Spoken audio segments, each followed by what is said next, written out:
US Bangla ঘোষণা দিছে প্রবাসীদের লাশ নাকি তারা বহন করবে না। তাহলে আমরা প্রবাসীরাও বইলা দিলাম, এয়ারপোর্টে গেলে যেন তোমাদের বিমান আমাদের চোখের সামনে থাকে না। সব দেশের প্রবাসী এক হইয়া তাদের দিতে হবে কঠিন শিক্ষা। বিমানে যাত্রী না পাইয়া দেশে গিয়ে তারা করবে ভিক্ষা।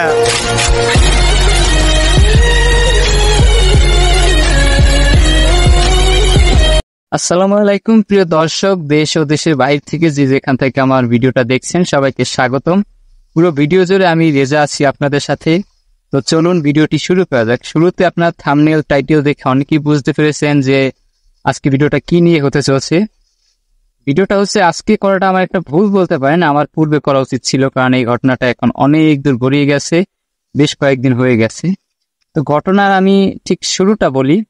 একজন মালয়েশিয়ান প্রবাসী দেশে থাকতে ভালো করে বিমানে যেতেন, ইউএস বাংলা হোক, বাংলাদেশ বিমান হোক, সকল বিমানে করে তিনি যাতায়াত করতে পারতেন, কোনো অসুবিধা ছিল না। কিন্তু ওই প্রবাসী আল্লাহর ডাকে সাড়া দিয়ে মালয়েশিয়া বসে মারা যান।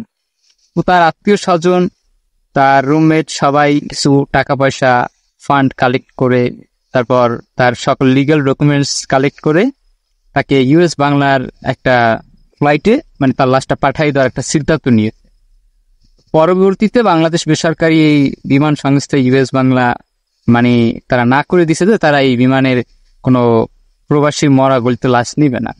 এই সূত্র ধরে আবার মালয়েশিয়ান প্রবাসী ভাইয়েরা এখন ইউএস বাংলাকে বয়কটের ডাক দিয়েছেন। কেউ কেউ বলছে যে মৃত পচা গলিত লাশ যেহেতু নিবে না, তাহলে জীবিত লাশ নিয়ে কি করবে। এক একজন এক এক রকম মনের আবেগ, মনের ক্ষোভ সবকিছু সামাজিক যোগাযোগ মাধ্যমে শেয়ার করছে। তো অত দূর আমি নাই যাই।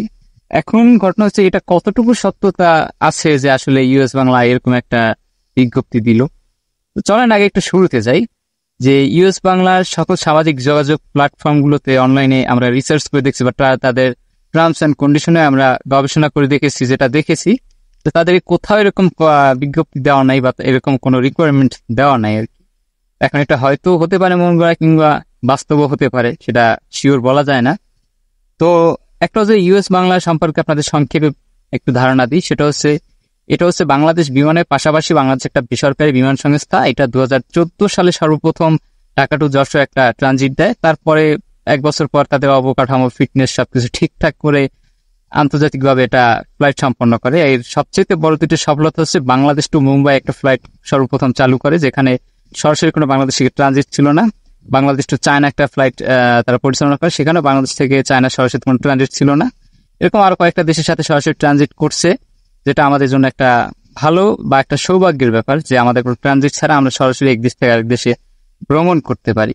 আর এটার একটা দুইটা ক্র্যাশের ঘটনা হচ্ছে, একটা হচ্ছে নেপালে কাঠমান্ডুতে একটা ঘটনাটা আপনারা অনেকেই সামাজিক যোগাযোগ মাধ্যমে দেখেছেন যে একটা ক্র্যাশ করছিল অনেক ছাত্রছাত্রীদেরকে নিয়ে নেপালে কাঠমান্ডু ইন্টারন্যাশনাল এয়ারপোর্টে। আর দ্বিতীয়টা হচ্ছে চট্টগ্রাম মানে কক্সবাজার এয়ারপোর্টে আপনার ল্যান্ডিং করার সময় একটা ভুল ভ্রান্তি থাকার কারণে চট্টগ্রাম এয়ারপোর্টে তারা একটা পাইলটের দক্ষতার কারণে সেই যাত্রায় আর কি সঠিকভাবে ল্যান্ডিং করতে পারছে, তবে বিপদ থেকে অনেকটা আশঙ্কাজনক ছিল বিপদ আর কি। তো ইউএস বাংলা যেহেতু বাংলাদেশ একটা বেসরকারি সংস্থা, বিমান সংস্থা, এটা খুব একটা বড় যে সংস্থা যেমন গালফ এয়ার, কাতার এয়ার, তারপর আপনার সৌদি এয়ারলাইন্স, এরকম বড় বড় সংস্থার মতো নয়। তো এটা হচ্ছে একটা ছোট মানে কোম্পানির মতো, মানে এদের মিনি বাসগুলো সবই ছোট। আর এদের যে বর্তমান গড় যে বয়স বিমানগুলো সেটা হচ্ছে অ্যাভারেজ 17 বছর প্রত্যেকটা বিমানে। খুব শীঘ্রই এগুলো মনে করেন যে আপনার মেয়াদ উত্তীর্ণ হয়ে যাবে আর কি। এখন সবশেষে একটাই কথা, আমরা বাংলাদেশি মানুষ 2 টাকা বেশি দিয়ে হলে বাংলাদেশের রেমিটেন্স যোদ্ধা, বাংলাদেশের এয়ারবাসগুলোতে আমরা ভ্রমণ করার একটা উৎসাহী থাকি, যেহেতু নিজের দেশ, নিজের পণ্য, সবকিছু নিজের। তো সেই ক্ষেত্রে এরকম যদি কোনো বিজ্ঞপ্তি ইউএস বাংলা দিয়ে থাকে, সেটা আমাদের জন্য সত্যি একটা দুর্ভাগ্যের ব্যাপার যে আমরা নিজেদের বিমানই নিজে আজ অপমানিত হচ্ছি। তো এই বিষয়টা আসলে কতটুকু সত্য জানি না, মানুষ এক একভাবে এক এক রকম সামাজিক যোগাযোগ মাধ্যমে এরকম ছড়াচ্ছে। এটা আসলে গুজব নাকি এটা সত্য জানি না, তবে এটা ঠিক কেমন গুজব নাকি সত্যটা যারা জানেন তারা অবশ্যই কমেন্ট বক্সে কমেন্ট করে জানিয়ে দিবেন। এবং এটা যদি সত্য হয়ে থাকে, আমি একজন সাধারণ নাগরিক হয়ে, দেশের সাধারণ নাগরিক হয়েছে, দেশের সাধারণ একজন প্রবাসী হয়ে আমি ইউএস বাংলাকে আমার জায়গা থেকে ব্যক্তিগতভাবে বয়কট জানালাম। আপনারা কি করবেন সেটা আপনাদের দায়িত্ব। আর এই ভিডিওটা যেসব প্রবাসী ভাইয়েরা দেখছেন বা প্রবাসী ভাইয়ের পরিবাররা দেখছেন, অবশ্যই ভিডিওটা শেয়ার করবেন, অন্যকে জানিয়ে দেওয়ার সুযোগ করে দিবেন। তো সবাই ভালো থাকবেন, সুস্থ থাকবেন, আল্লাহ হাফেজ।